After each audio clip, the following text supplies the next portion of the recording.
বাচ্চাটা স্কুলে 5 বছর ধরে পড়ে, আমার এই মেয়েটার এই অবস্থা করছে।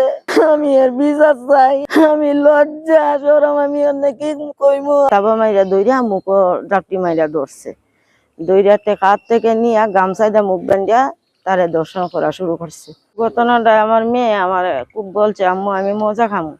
ডেলি মজা খাই, আমি 20 টাকা দিছি, দিয়ে আমি কইছি যাও মজা লইয়াও গা। ডেলি যাইয়া ফুলের তলি দিয়ে যাইয়া মজা খায়। একটা ব্রিজ আছে, ব্রিজের তলি দিয়ে রাস্তা আছে, এদিক দিয়ে যায়। তো এদিন কালকেও গেছিল, যাইয়া মজা খাওয়ার গেছে। তখনই হে তাবা মাইরা দইরা মুখ জাপটি মাইরা ধরছে, দইরাতে কাত থেকে নিয়ে গামছাইদা মুখ বান্ধিয়া তারে দর্শন করা শুরু করছে। তখন কয়েকজন মানুষে দেখছে, 4-5 জনে দেখছে।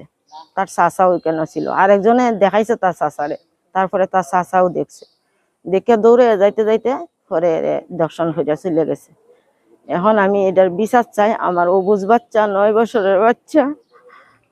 আমি কি করবো আপনারা? আমি কালকে থেকে আমার কেউ কেন নাই, আমার শ্বশুর বাড়ি এলাকা, আমি নিজের এলাকা তৈরি, আমি নিজে কিছু করতাম, এই জন্য আমি কিছু করতে পারছি না। কালকে থেকে আমরা ঘরে রান্না খাওয়া খেয়ে নাই। আমার ছেলেটা পাগলের মতন হয়ে গেছে, আমার মেয়েটা পাগলের মতন হয়ে গেছে মেরে দেখিয়া। এখন আমি আপনাদের কি কইব? আমার কোনো বলার ভাষা নাই। এই বাচ্চাটা স্কুলে 5 বছর ধরে পড়ে, স্যারেরা কয় আপনার মেয়ে প্রতিবন্ধী, ডাক্তার দেখায়, যেমনি কথা প্রশ্ন কয়, কিন্তু পড়ালেখার মধ্যে একটু ড্যাম। ওই কারণে 5টা বছর হয়েছে এই স্কুলে এখনো 30 তুলছি, তাও স্যারেরা আবেদন করি আমি 30-তে তুলছি। ওই বাচ্চা বড় হয়ে যাইতেছে, আস্তে আস্তে শিখবো না। RICL TMX, যুগের পর যুগ স্থাপনা থাকে মজবুত। স্যারেরা খালি কই প্রতিবন্ধী প্রতিবন্ধী, স্যারেরার লগে আমি অনেক কথা কইছি, তারপরে আমার এই মেয়েটার এই অবস্থা করছে। এখন আপনার কাছে আমি বিচার চাই, তার শাস্তি চাই, যাতে আর কোনো মেয়েরে এইরকম না করতে পারে। আমার মেয়ে তো যা গেছে তার ভিডিওটার আমি পাইতাম না, কিন্তু আমি এর বিচার চাই।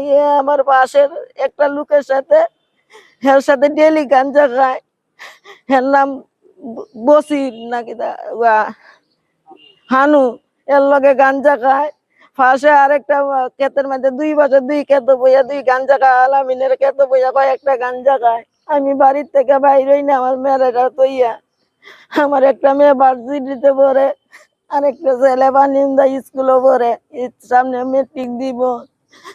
আমি লজ্জা শরম আমি অনেকে কইমু, আপনারা আর কিছু কোয়ার নাই। আমার মেয়েটার বিয়া লালা পাইতেছে, এগুলা শুনলে আমি কি জবাব দিব? আমার মেয়ের সাথে যে ঘটনা করছে, মানে এর উপযুক্ত বিচারটাই চাই আমি। এই এলাকার মধ্যে আরো এই ধরনের অনেক ঘটনা ওই ওই ছেলেটাই ঘটাইতেছে, এবং ওর ছেলের সাথে যারা সহযোগী আছে ওরা সহ, মানে এরা একটা গ্রুপ আছে, এটা এখানে গাঞ্জা গ্রুপ। ওই সম্পূর্ণ গ্রুপের খালি শুধু ইয়ের নাই, এর সহ এই গাঞ্জা গ্রুপের বিচার হইতো, এটাই আমি চাই। আলাপ করছি আমরা যা করা ব্যবস্থা নিই। আমরা তো আপডেট কোনো কিছু পাচ্ছি না, আমাদের মানে বিষয়গুলো স্টাডির উপরে আছে, আমাদের পার্টি ওখানে আছে। হ্যাঁ, ওই জায়গাতে বড় চর আমার পার্টি পাঠাইছি, তারা সেখানে আছে। ঠিক আছে, আপডেট পারলে আমরা জানাবো আপনাদের।